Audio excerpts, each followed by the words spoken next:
crack this thing open. You know how like advent calendars for kids, those chocolates? Yeah, we got one. I'm like that with pumpkin pie. No, it's my first Marvel movie. Everyone's like, oh my God, you got to see a Marvel movie in theaters. So I'm like, okay, I'll go see Spider-Man. Maybe they should have been in there because I have some opinions on why Georgia is in the playoffs. They should not be in the playoffs. Oh my God. Why should Not they? you. They just lost.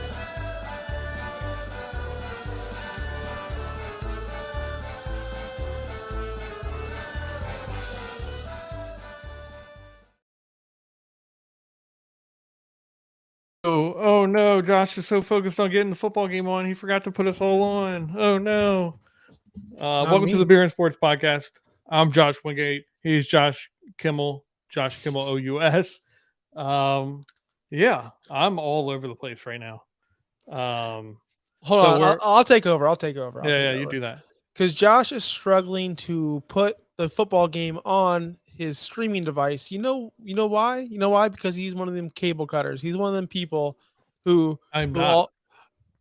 You I'm are not now a cable cutter because I'm upstairs. I don't have cable upstairs because I'm only willing to pay for one box. Wow, so you're so rich you can buy cable and YouTube TV? Wow. Wow. I didn't know I was hosting a show with a millionaire. Holy moly. Like, that's expensive, YouTube TV. So I looked into it. The reason why I bring this up, yes, Josh will do the follow me spiel in a second. But the reason why I bring this up is because I have Spectrum and I have cable.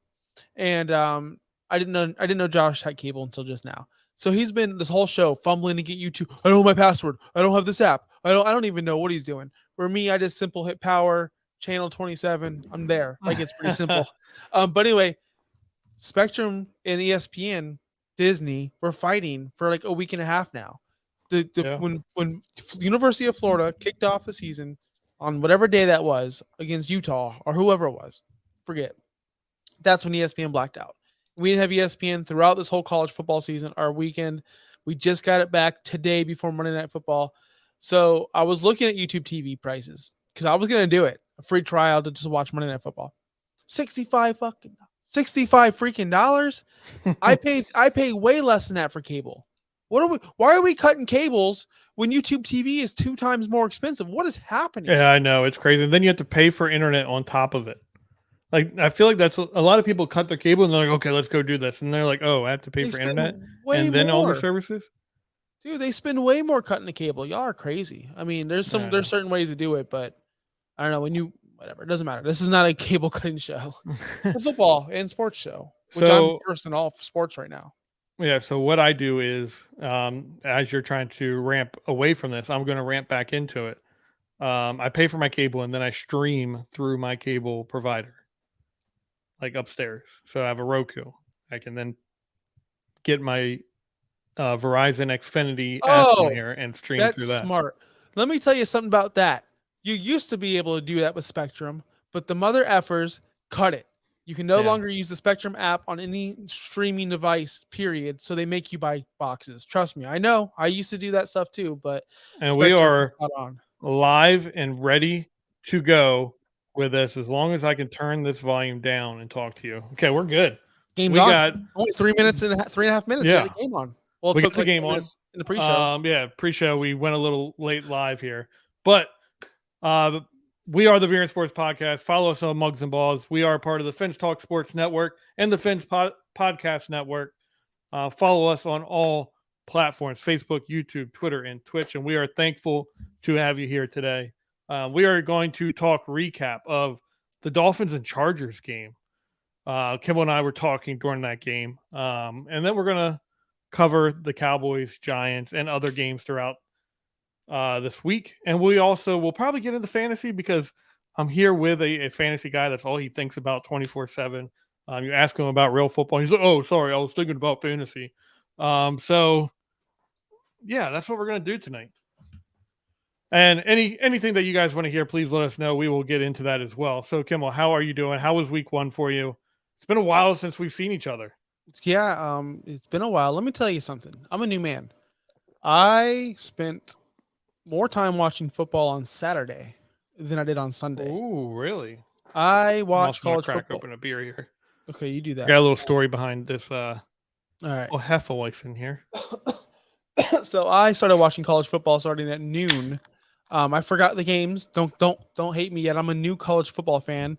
I watched the Miami Hurricane. I was so mad that Notre Dame game lasted 8 hours because Miami because I was a Hurricane spot and I was waiting for that game all damn day. But obviously the Hurricanes won. Look, I'm new into college football. I don't understand what's happening.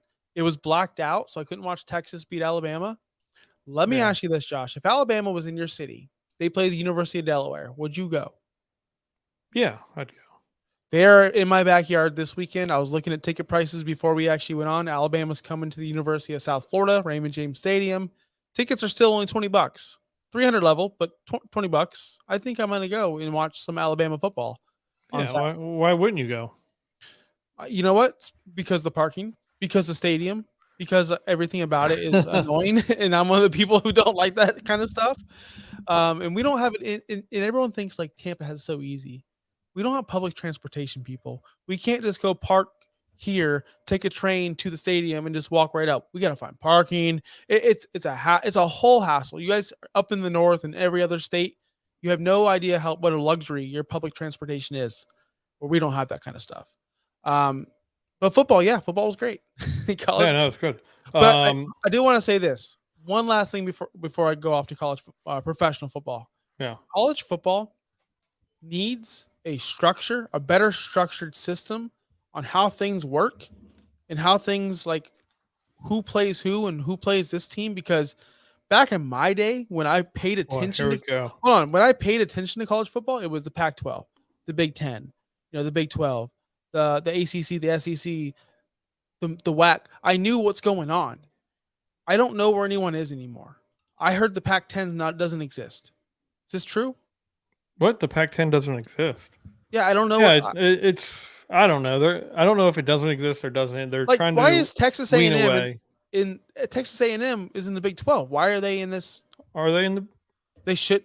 When I watched college football, they were. Oh well, they're getting away from the what was it, 5 conferences, and they're trying to go to about 2 conferences, maybe 3. I think the ACC is still trying to figure that out. They might merge with. They're still trying to figure out who they're merging with. But yeah, and they need to figure this thing out real quick because hold on. This is my biggest problem. When you have the best star in your whole sport, NCAA, Caleb Williams playing for USC, you need to schedule these games freaking early. I was up at 10:30 at night for that kickoff. That's why I watch more football. I watched literally from 12 to way past 12, whereas yesterday I only watched 7 hours. So that game, if you have a star like that, you cannot kick him off on at 10:30 on the East Coast, man. It's ridiculous. I do think they need to understand, like, hey, you have a different group, or you have to go to the East Coast. It doesn't matter what games you have. You have to understand you have to play your games to the East Coast. And the NFL has done it right. All your games should, at minimum, start at 8:15. That's how it should be. It's going to be a better viewing. I know there's a lot of games going on, and it's hard to do that. And you want as many people to watch as many games as possible.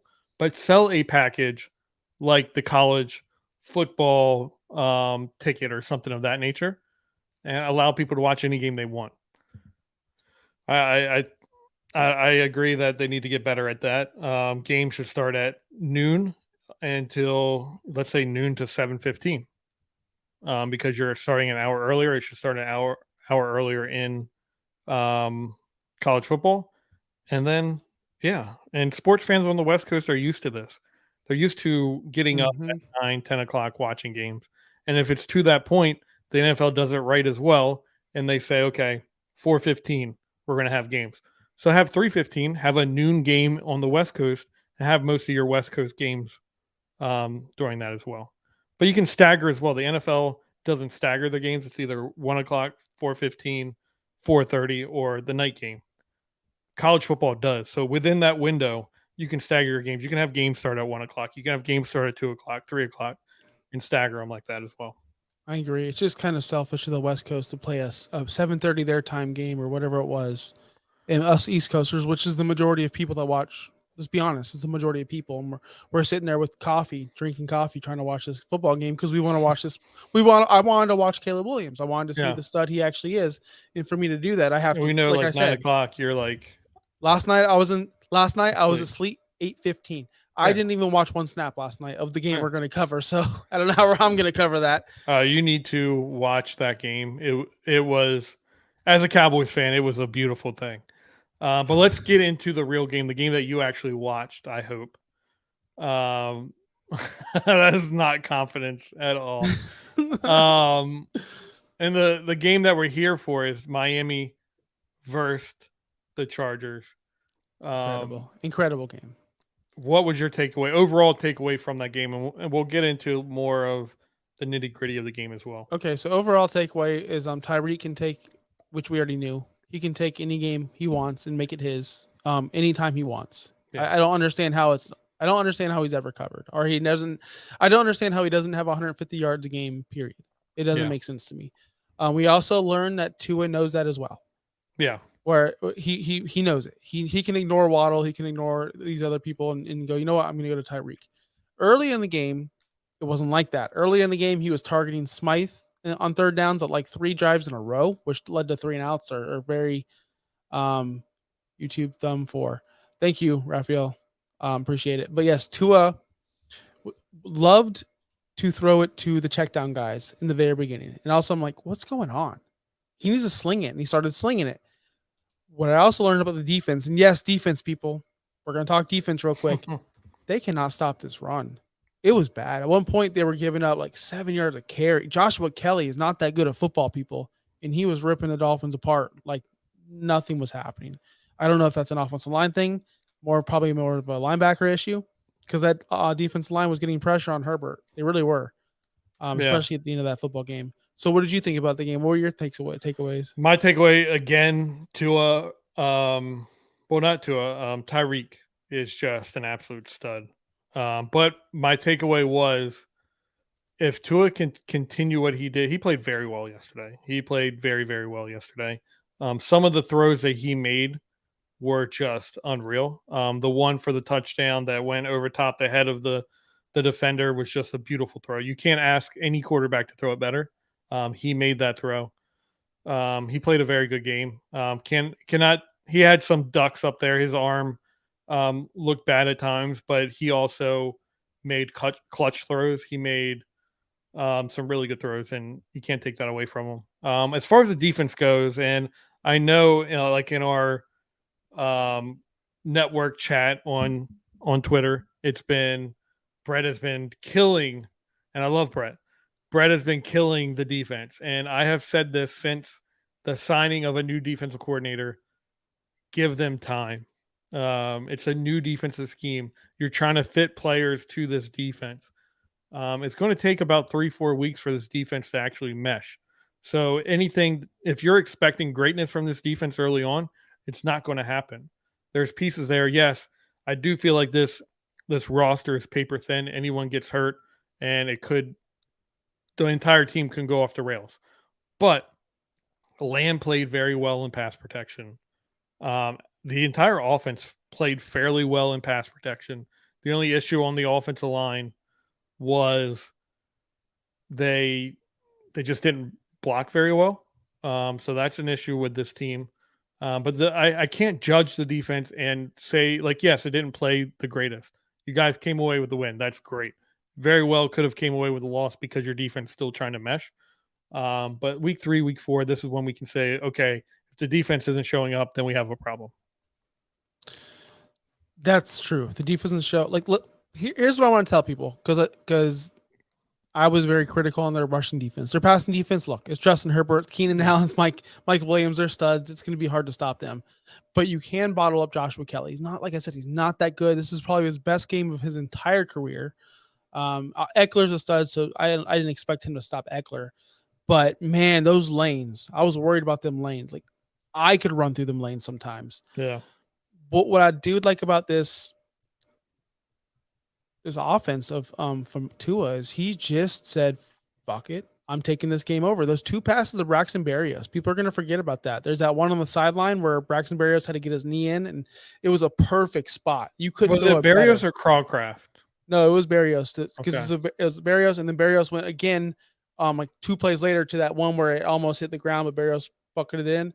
Those were 2 perfect throws from Tua, critical downs. Yeah. Man, this kind of reminds me of like if you want to shoot it out with me, we'll go ahead and shoot it out. Tua can do that. He can go ahead to head with a Herbert or a Mahomes or someone like that, where maybe a couple years that we couldn't. That's just growth for me.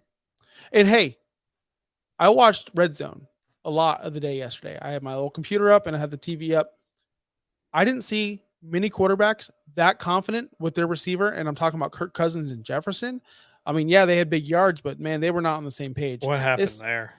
It just what happened there? I don't know. That's a Dirtbag Dave question. I'll tell you that. Yeah, where is Dirtbag Dave at? Well, he just flew back home from Minnesota. He was at the game, and yeah, it was a rough time for him over there. But I tell you this: you look at Mac Jones and Tua. Those are the 2 top quarterbacks, not just because of fantasy reasons, because of what they done and what they did with what they had. Tua, yes, he has all-stars, but to have that chemistry right away with Tua, with just boom, like nothing happened. And then Mac Jones, of course, man, he just was making shit happen. I can't believe they lost that game. I still can't believe it. Yeah. They should have won. Yeah, that's the Patriots. So that's another AFC East rival, but damn, they played so well. Yeah. And I'm on the other side of Philadelphia, hearing the spin work of, oh, they say it's the most coached up game of the week, of the year. Coaches have so much more care in week 1 than they do in any other game. So Bill Belichick came in and he just really coached his teams up. Did you hear Tony Romo? He said he's never even seen the coverage that Bill Belichick was throwing at. And I'm just like, okay, here we go. Ultimate spin jobs. This is a different topic, but maybe I love Jalen Hurts.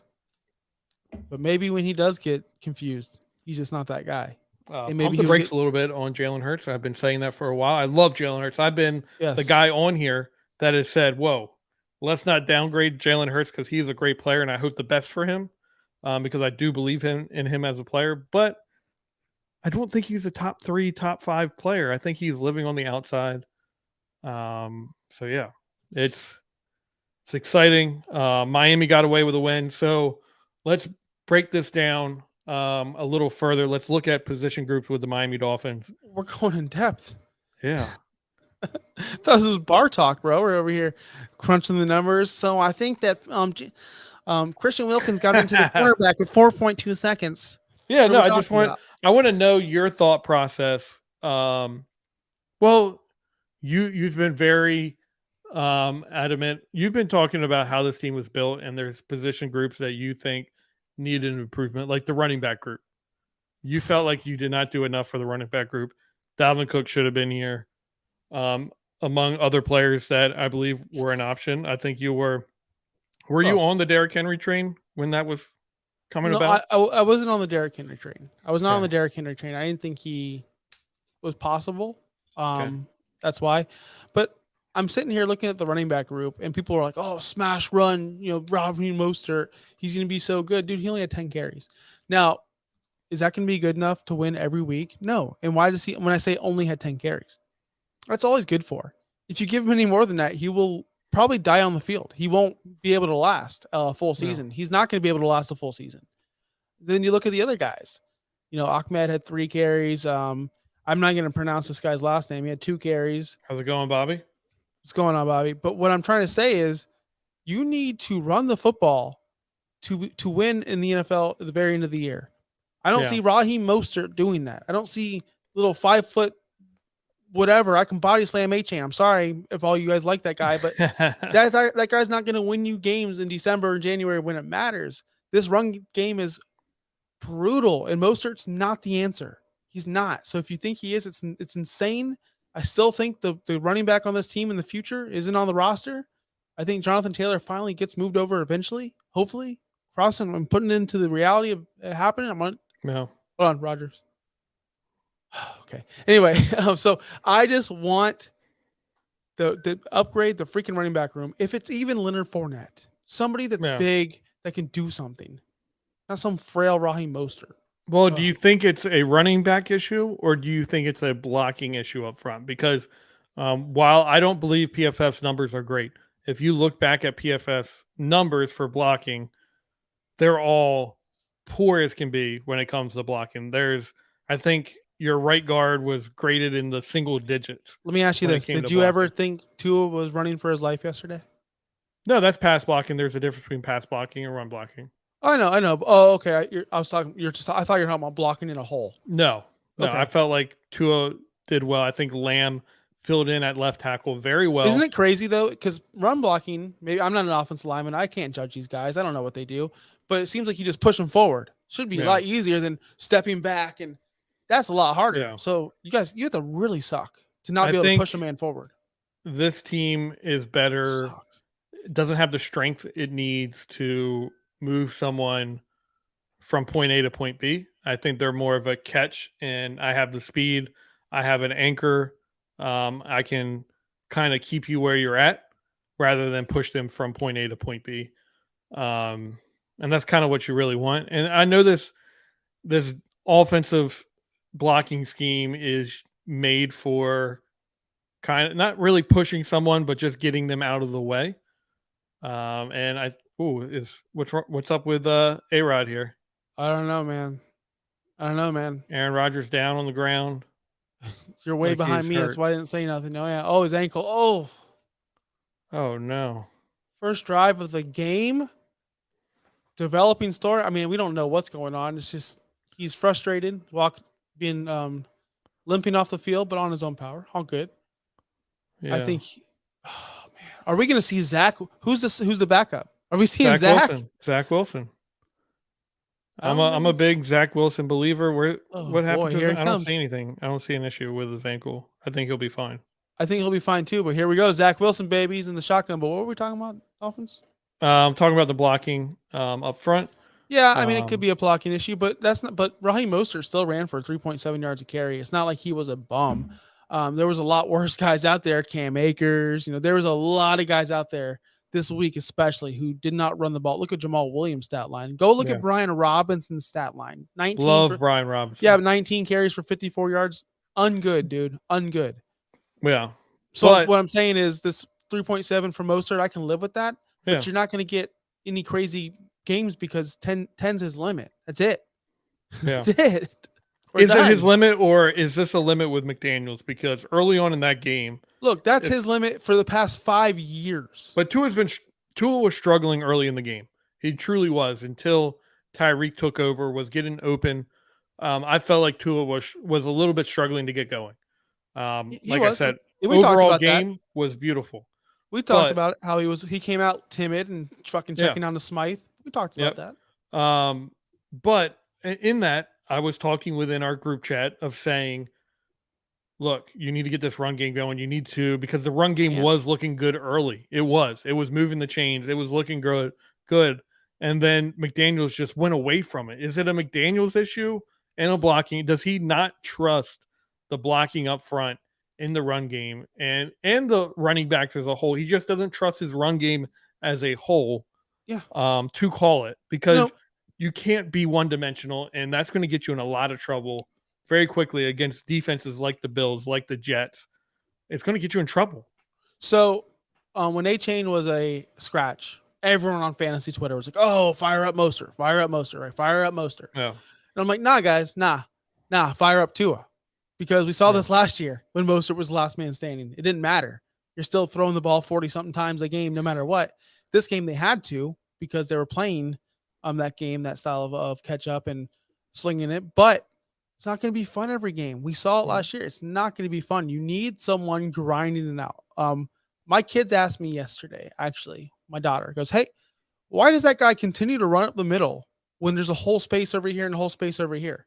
Yeah. Well, first off, honey, he can't teleport.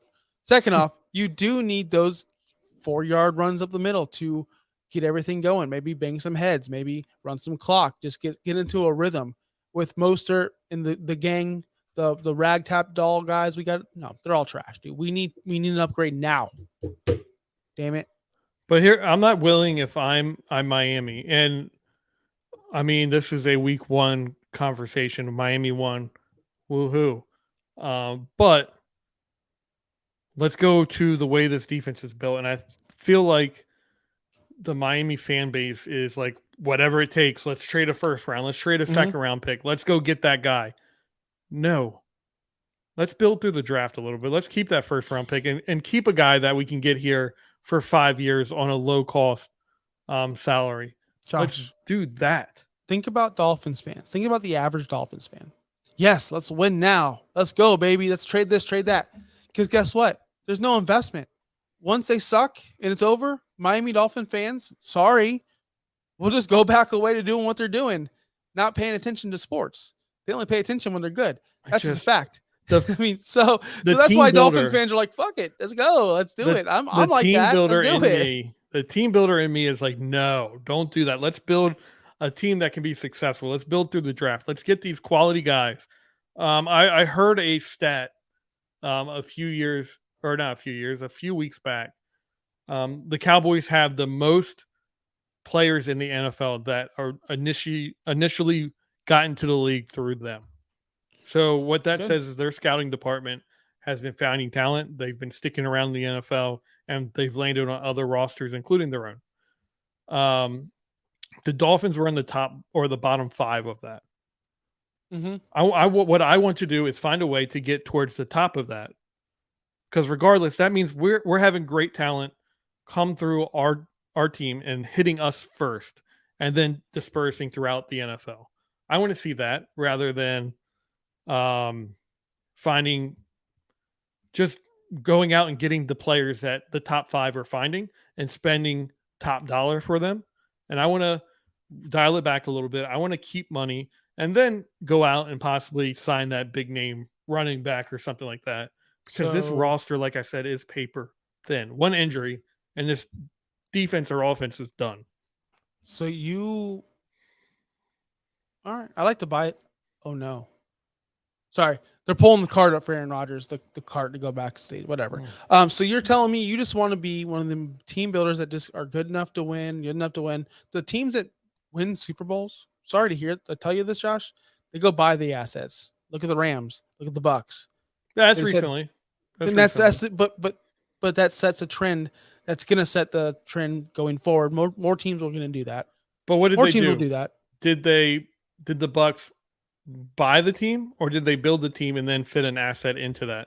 Like I just mentioned, you could say they fit an asset into that, and then added a couple players around that, and then I was going to say St. Louis.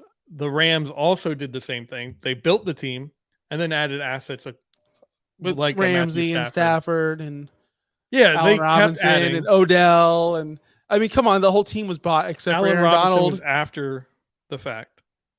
Okay, they still bought him, unfortunately, because he sucks. He had a good game yesterday. He had 5 catches. Good for him. Yeah. That was like career high in the past 10 years. So what is our expectations of just quick? What is our Dolphins? Expectation of the Steelers? 6-7 wins. Okay, sounds about right. You know what? I'm gonna go for it. 9 wins. 9 wins. I think they'll have a winning season because they've never had a losing season. But I just don't think they're a good team. I think the quarterback isn't good, and I think the same as we're expanding outside of the Dolphins here. I don't think there's some quarterbacks that are starting right now that are young that I just don't see a future for. I think they're future backups. And tell me who they are. Tell me who they are. Pickett is that. I think Ritter is that. Ritter looks awful. If you think Ritter looks good, then you have not watched football in a long time, and you're coming into this and look, he can throw a football. Ritter is just trash. And I want to say those are the two. I do like the young quarterback. CJ Stroud is my guy. He didn't look that good. Bryce looked really good. Bryce looked good. Anthony Richardson looked good. He looked like he tries to run a little too much, and it caught up to him at the end of the game. But But he looks like a stud. If he can somewhat get accurate, that's it. Yeah, he's the main we'd be bigger than, I don't know, not Josh Allen, but he would be up there. Faster than Josh Allen. Faster, but arm strength, I don't know about the arm strength. Oh, I think it's right there. Arm strength is right there with Josh Allen. All right, then let's get him let's get him a receiver. Yeah. And let's see what he can do, because let's work on them feet, because I think watching him yesterday, I did not expect him to look that good. Against Jacksonville. That game was so much fun to watch too. There was so many bad games to watch and so many fun games. The worst game was the Sunday night game because it was 40-0. It was beautiful. Let me tell you something. I thought that was the best game. I turned the lights out, tried to put my son to sleep at 8:15. Like, okay, I missed the first. Like, they'll do a national anthem, they'll do a bunch of stuff whatever, and I'll come in like with 4 minutes missed. You fell asleep with your son. I fell asleep. I woke up at like 3 a.m. and I'm like, oh crap! I hope Tony Pollard didn't do this because I was going against him. I'm like, oh, I said 40-0. I said, I got CD Lamb. Let's go, baby. CD didn't do nothing. So let's talk about this. Fantasy. My team, 2 out of 3 leagues just shit the bed. We're not talking our fantasy teams. No, we can. This is a bunch of buddies just sitting around at the bar just talking. We're not going in depth. But my fantasy team, 2 out of 3 just shit the bed. My third team is I'm reviving my old league that you are a part of. The Dirty Dozen Fantasy Football League. I stopped it last year. We're reviving it, and I'm playing my cousin. My cousin messaged me, and I was losing by like. You revived it when? Yeah. This year. Oh. Changed the rules up. We're just doing a PPR, no auction, none of that. Just to make it. I didn't have the time to care about all these rules. But my cousin messages me, and he's like, "You only have Cowboys." Shitty defense. Good luck. I'm going to win. And I just sent a laughing emoji. And then he comes in and I'm like, so how do you feel about that defense after the blocked field goal for a touchdown? And I'm at like 22 points. And he's like, why? What do you mean I haven't turned the game on? I'm like, just check it out. And he's like, oh no. And that wasn't it. I think they scored about 35 points for me, 33, 35 points. 37 was like the standard. Okay, so that might be 37 I have. But yes. And I drafted them early. I looked at this, and my thought process was Kimmel's going to be mad if he looks at where I drafted these guys. So I drafted Dallas very early. Stupid. Yeah. So I drafted Dallas way earlier than what I initially would have done in the 9th round. That's so dumb. Yeah. But name a player other than Tyreek that got 37 points last week. I can't name one. That's pretty good. Mac Jones. Mac Jones did in a couple leagues. I know. Yeah. And Tua did too. So, in a couple leagues. Yeah, that's where I was. I'm winning my league. I won. I'm excited about that. How did fantasy go for you last week? It's too much. I'm in 21 leagues. I did the count. I don't know, man. Just in it to win it. I need Garrett Wilson to score 13.4 points tonight. The first drive, Aaron Rodgers goes out. Now we have the worst quarterback, and that's, oh my God, couldn't wait to bring this up to you. I know we're not talking. I know we put Cowboys in the description. What's there to talk about? We talked about it. Daniel Jones is a joke. Anyway, so I wouldn't say that. Okay, hold on. Let's not diminish the Cowboys defense, because I've been on here telling you how this could potentially be the best defense in the league. I told you they're going to win the Super Bowl. Yada yada yada. Here's the point. When I was watching C.J. Stroud and Bryce, and I was watching Richardson, and I'm thinking, wow, they all look confident. Yeah. Like, at least some Stroud wasn't the greatest, right? Richardson missed a lot of throws. Bryce had 2 very bad interceptions. The same play. I don't know if you saw it. He thought he had someone, but the safety came up and boom, 2 interceptions like that. But they all didn't look like Zach Wilson. Zach Wilson is probably the worst rookie performances I've ever seen in my life. Yeah. Like, his stat lines would be 2 for 15, 20 yards, or 2 for 50. No, none of these quarterbacks looked like Zach Wilson. So to me, that's a plus for the rookie quarterbacks. Well, let's dial that back a little bit, because Sam Darnold as well was that bad his rookie year. But I'm talking about since Zach. Sam was before, so I'm saying since Zach Wilson. There hasn't been a bad as quarterback. Even Trey Lance, in the little time we've seen him. Yeah, Trey Lance looked decent. Decent. Justin Fields, his rookie season, he had ups and downs, but very, very bad, but not as bad as Zach Wilson. Yeah. Justin Fields fucking sucks, by the way. I don't know if you guys watched the Bears. I don't trust it. Get him out of Chicago. You traded all this for DJ Moore. 2 targets. 2 targets. That's what you do there. Chicago will never be good because they don't know how to be good. It starts from the top. Do you know their last quarterback that took them somewhere? Rex Grossman. Sexy Rexy. Yeah, I remember that game very vividly. I didn't Rex Grossman from University of Florida. But see, I know college. See, I used to watch college back then. I can tell you Byron Leftwich was from Marshall. I used to watch college football. Well, everyone knows Byron Leftwich was from Marshall because the game where he's being carried because he broke his leg and he's continuing to play the game. I watched that game live. Yeah. That's how much I was into college football. I could tell you LeGarrette Blount punched a fan in the face while during that. Everyone I watched that. But what I'm saying is that was like the punch heard around the world on ESPN. I couldn't tell you anything that happened in college football in the past 10 years. Couldn't tell you one damn thing. If that LeGarrette Blount thing happened in this era of college football, I would never have known. So don't tell me everyone knows. You would have. Because you watch college. No, I don't watch college football. It would have been all over Twitter. The punch heard around the world. I don't know who these people are. Remember the girl, college basketball player who got into fights with everyone, and she remember? It was all over Twitter. So which one are we talking about? We're talking about the one that argued. No, there's a girl who she's really tall, and she won a championship, and she's like, "Oh, how about that? Yeah, how about that?"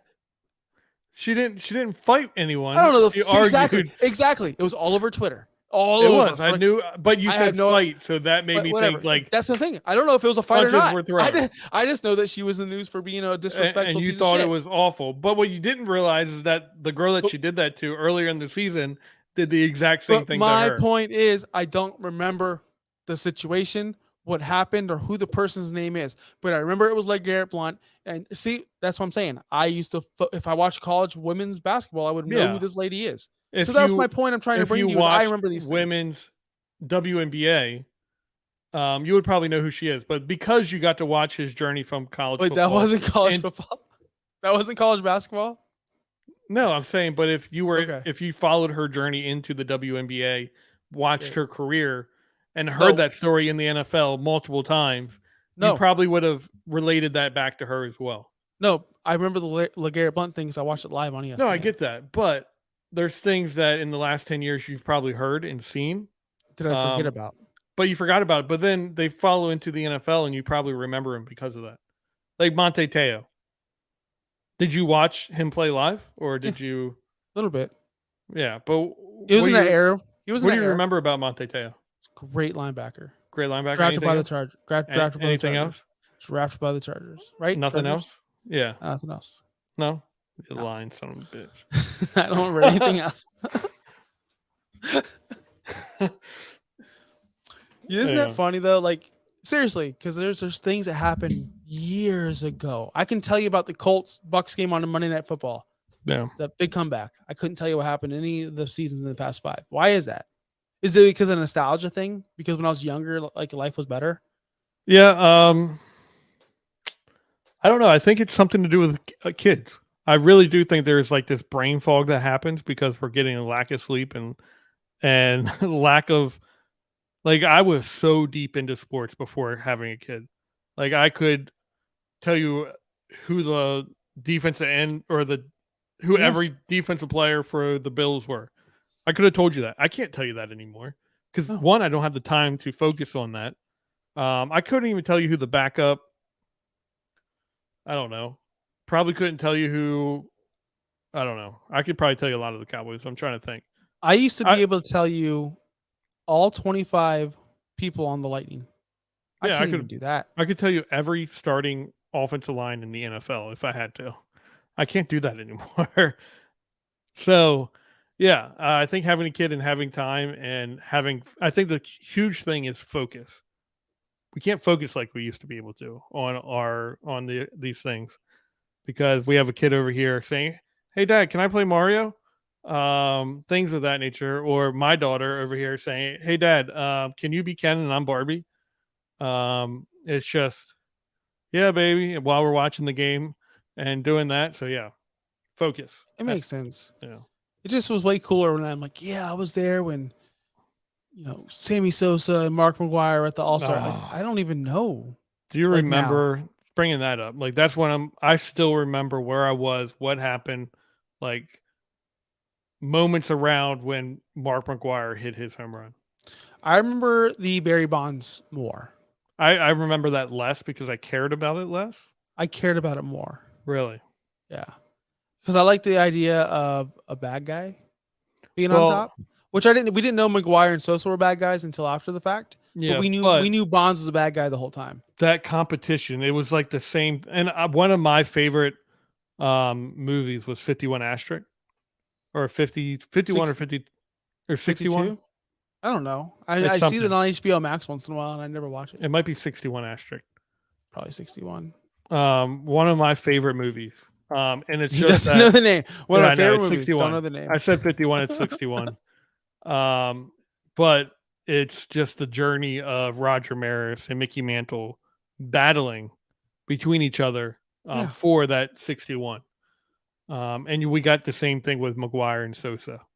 Yeah. And I think that's what brings it closer into my mind and more entertaining was that battle rather than Barry Bonds just crushing the ball every time he got up and people being dumb and not walking him every time. I loved it. I loved every minute of it. This is one of my favorite moments of sports history. Okay, so with that, let's wrap it all up here. I want to know what's going on with Aaron Rodgers.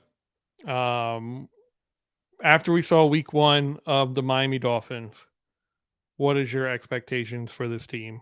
And we'll do this each week. What do you expect from this team? Ooh. Sky is the limit. I don't think that they're going to be a perfect team. I don't think they're the number 1 seed. I think that they can beat the Kansas City Chiefs. I think they could beat the Cincinnati Bengals. I'm not sure about the Bills yet. We're going to wait. That's how I'm going to judge it. Those are the top 3 teams in the AFC. I think right now they could beat the Bengals and Chiefs. I'm not sure about the Bills yet. I'm watching this game. But, man, the Bengals look bad and the Chiefs look lost without Kelsey. Okay, and let's put Tua on MVP watch because you from the beginning, Tua's going to win MVP. How could he not be the MVP after week 1? I'm just asking this as a serious question. How could he not? Because you could very easily say Tyreek Hill is MVP after week 1. So, okay, they split the votes, but you can't say anyone else. I'm being dead serious. There's not one person that we watched on Thursday night or Sunday or now that took over a game like those 2 did. Yeah. That's a fact. I'm looking over these games right now. No team took it over. Not one person said, you know what? I'm taking this game. It's my game. What about Brock Purdy? Brock Purdy did not take over that game, dude. That was the defense. Chill out. Maybe Jordan Love, because he was really good. We're not even talking about him. Yeah. I didn't look at his stat line. Brock Purdy went 19 for 29, 220 yards, and 2 touchdowns. Yeah, not as good as. Yeah. What? And then plus on top of that, San Francisco was smacking them down. On top of it, so it's not like they had to go gunslinging out like Tua did. Tua and Herbert put on a show. That was the main event of the weekend. Enjoy it. Can't wait to see who's going to put on a show next week. Yeah, definitely. Cool. So with that being said, again, we're the Beer and Sports Podcast. Follow us at Mugs and Balls on Facebook, YouTube, Twitter, and Twitch. We are also on Discord. So if you want to join the Discord channel, come to our Twitter handle, Mugs and Balls, and up there is a link. You can click that, join it, join the conversation, ask us questions one-on-one. Anything you want to know, please join. We'd love to talk to you. We are also a part of the Fins Talk Sports Network. Again, Facebook, YouTube, Twitter, and Twitch. We are also a part of the Fins Talk Podcast Network. If you enjoy your podcast through audio and not watching Josh Kimmel's ugly face, come and join us audio-wise and listen that way. We'd love to have you. And also, join the Discord. It'd be fun. Any last words from you, Kimmel? Tua, MVP, Cheetah, deuces.